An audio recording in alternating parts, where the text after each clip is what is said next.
Let us take this opportunity, ladies and gentlemen, and greet you. We are today accompanying the Secretary General of the ANC, Ubaba Mbalula, ovisitor imndeni esibuyiselwa amathambo, and unobhala ke uthe akafike ngoba particular because over the weekend there will be a mass burial ukuzodlulisa amazwi okuzwelana nemindeni. Comrade Nobhala will then reflect briefly of what have just transpired. Nobhala. Yes, thank you very much, ladies and gentlemen of the media, members of the African National Congress, the Provincial Executive Committee members, the Regional Executive Committee members led by the Regional Secretary, and all members, and our branch chairperson here in Chesterfield, and the members of the Women's League led by the interim structure who are with us here today, and the general public that is here with us, but mainly members of the African National Congress. We have undertaken a journey to honor our heroes in this program of exhumation, which was unveiled and launched by the President in Pretoria for all liberation fighters, who their remains were brought from different countries in exile. Zambia, Zimbabwe, Tanzania, and so on. The program of reburial of these freedom fighters have begun. And there's going to be a massive reburial here in KZN this coming week. And KZN has been one of the biggest provinces that have received the remains of our freedom fighters. This is not the first. I think a couple of weeks ago, there was other burials that took place, but this will be the biggest this coming weekend. And we are visiting families of the fallen heroes to convey to them, our heartfelt gratitude as a movement for the contribution that their loved ones have made in their struggle, but also to thank and to connect with them spiritually, because they've been coming and knocking, and others are still knocking. We want the remains of our children, of our uncles, our brothers, our grandfathers now to come back home, and they are indeed grateful about this work that our government started during the time of the administration of President Mbeki, and now coming to realization with the administration of Comrade Cyril Ramaphosa, that we now get into full realization of this important work that has been done. And we are grateful to government as the African National Congress and to families. And we are also with Abafundis, because this journey also is guided by the spiritual journey, who are also giving us the RTP of the soul in terms of guiding and all of that, in terms of visiting the families. And we are grateful to the families for allowing us to be here to convey the message on behalf of our membership and the entire leadership of the ANC, for how grateful we are for their loved ones that they have lost, and that finally we are connecting here today to bring their remains back home. These are freedom fighters.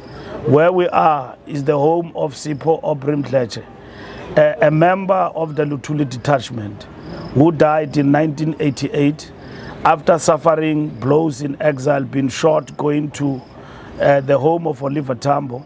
And then thereafter he could not recover and he passed on.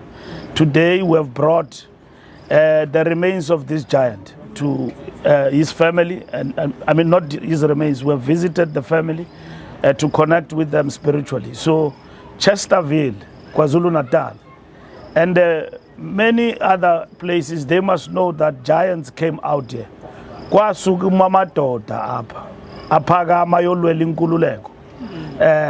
And it's not like they did not they sacrificed everything.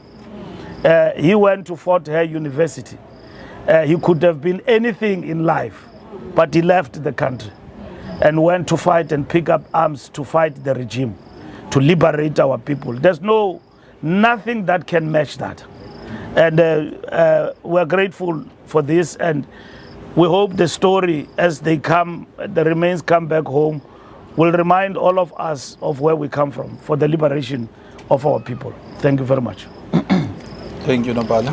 Usiphamandla Kwakhe from ENCA, you mentioned that you have come to connect with the families, but the general concern from most family members of freedom fighters is that somehow the ANC has been distanced. In other words, you have quote-unquote neglected them. How do you respond to such?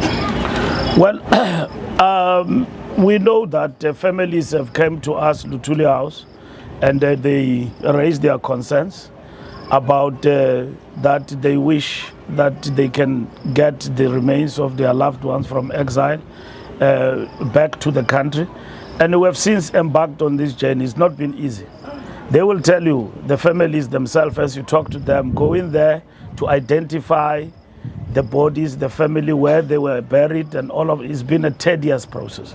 And it's not over. We only brought 42, and there's still a lot.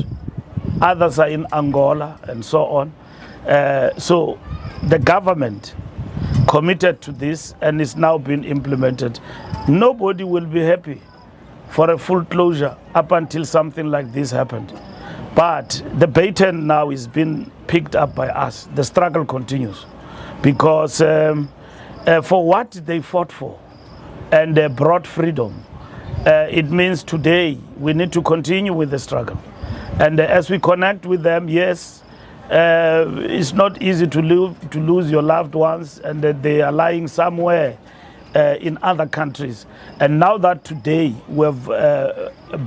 this has happened, we think it doesn't only bring closure, but it uplifts them.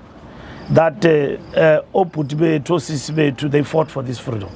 And also the people here in the surrounding and in KwaZulu-Natal and South Africa must remember and engrave the names of people and comrades like Sipho Obrim Gladze, to know their history and all of that, that they sacrificed everything in order for us to be free. Yeah, it must be guarded at all costs, because there are people who fought for it in order for us to be free. So that is the story of these reburials. Yeah, Spamandla, it will be last question on your side, and if anyone else has a question, they must immediately answer after you, because we have a long day here. You mentioned the issue of closure. The family of Chief Albert Luthuli asked for an inquest that was granted. Griffith Mklenge as well. The family of Krisani have also asked for an inquest from the South African government. Can we have your comment on the issue of closure when it comes to the inquest on Chief Albert Luthuli, Mklenge and Krisani? We have said when that killer, Janus Walus, was released as the ANC, we talked about government considering an inquest. And the question was asked, an inquest after so long that a person have died. Our understanding is that inquests are not conducted in terms of whether the space and time allows or not. If there is a need to do that, it should happen. And so those in authority, the request has come forward.